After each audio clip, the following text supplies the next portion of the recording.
The Middle East is on edge as attacks intensify against Gulf states following US and Israeli strikes on Iran. Tentu, mari saya bacakan semula dengan lebih jelas dan tersusun mengenai laporan kemusnahan aset radar strategik AS yang bernilai bilion dolar ini. Berikut adalah ringkasan laporan berdasarkan perkembangan terkini sehingga 4 Mac 2026. 1. Radar gergasi N-FPS 132 Qatar bernilai $1.10 bilion. Ini adalah kerugian terbesar setakat ini. Radar ini terletak di Al-Hor, berhampiran pangkalan udara Al-Udeid, Qatar. Keadaan, imej satelit terbaru menunjukkan kerosakan teruk pada panel radar tersebut. Terdapat kesan hangus dan serpihan di atas bumbung bangunan utama pangkalan. Kesan, radar ini mempunyai jarak pengesanan sejauh 5,000 km. Dengan kerosakan ini, AS kehilangan keupayaan untuk mengesan pelancaran peluru berpandu jauh dari dalam wilayah Iran dan Rusia secara awal. 2. Radar N-TPY-2, sistem Saidi, bernilai $500 juta setiap satu. Sebanyak 4 buah radar jenis ini dilaporkan telah dimusnahkan atau dilumpuhkan di beberapa lokasi strategik.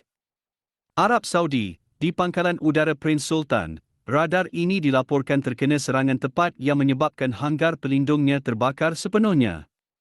UAE, Jordan, radar yang sama di Abu Dhabi dan pangkalan udara Muwafaq Salti turut dikesan mengalami kerosakan melalui imej satelit. Kesan, tanpa radar ini, sistem pertahanan Saidi dan Patriot menjadi buta. Inilah yang menyebabkan peluru berpandu Iran mampu menembusi ruang udara Arab Saudi dan pangkalan sekitarnya tanpa dapat dipintas. 3. Terminal komunikasi satelit di Bahrain. 2 buah terminal komunikasi satelit N-GSC 52B di markas Armada ke-5S, Bahrain, turut musnah. Keadaan, video menunjukkan drone Iran merempur terus ke dalam kubah putih terminal tersebut.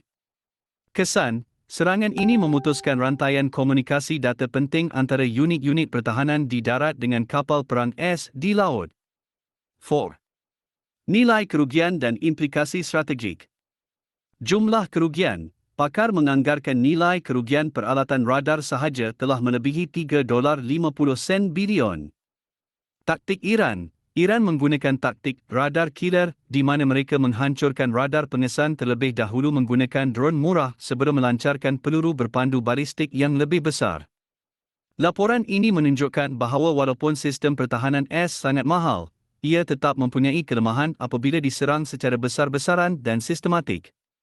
Kerugian ini adalah antara yang terbesar dalam sejarah aset ketenteraan AS di luar negara dalam masa yang singkat. Sebagai tambahan terakhir yang melengkapi gambaran besar dari video berita tersebut, terdapat beberapa poin mendalam mengenai implikasi politik dan teknisnya. 1. Kegagalan sistem pencegahan di kedutaan. Video tersebut menyoroti pertanyaan kritis mengenai mengapa sistem pertahanan di sekitar kedutaan besar AS sempat tertembus sebelum akhirnya 9 drone lainnya dicegat. Hal ini memicu perdebatan mengenai efektivitas teknologi pertahanan titik terhadap serangan drone swarming yang terbang rendah. 2. Keterlibatan pihak ketiga. Meskipun Iran disebut-sebut sebagai dalang, laporan tersebut mengindikasikan bahawa serangan kemungkinan diluncurkan oleh kelompok proksi di wilayah tetangga, yang bertujuan untuk memberi Iran sangkalan cepat agar tidak terlibat perang langsung dengan AS. 3. Pesan di balik pernyataan Fahad Nazir. Pernyataan Fahad Nazir yang menekankan bahawa Saudi tidak melobi Trump sebenarnya adalah langkah strategis untuk membersihkan nama baik Saudi di mata komunitas internasional. Saudi ingin menunjukkan bahawa mereka adalah korban agresi, bukan provokator perang, guna mempertahankan dukungan moral dari negara-negara Eropah dan PBB. 4. Dampak terhadap visi 2030. Berita tersebut juga menyinggung kekhawatiran internal Saudi. Ketegangan militer seperti ini dianggap dapat mengganggu citra stabilitas keamanan yang sedang dibangun putra mahkota dalam proyek visi 2030, terutama untuk menarik investor asing dan turis ke proyek-proyek besar seperti NEOM. 5. Perubahan taktik Trump. Video ini menangkap momen transisi kebijakan luar negeri AS, di mana Trump mulai menggunakan kekuatan militer secara lebih terbuka sebagai alat tawar-menawar ekonomi. Ini terlihat dari bagaimana ia menghubungkan penjualan senjata dengan janji-janji perdamaian regional yang melibatkan Israel.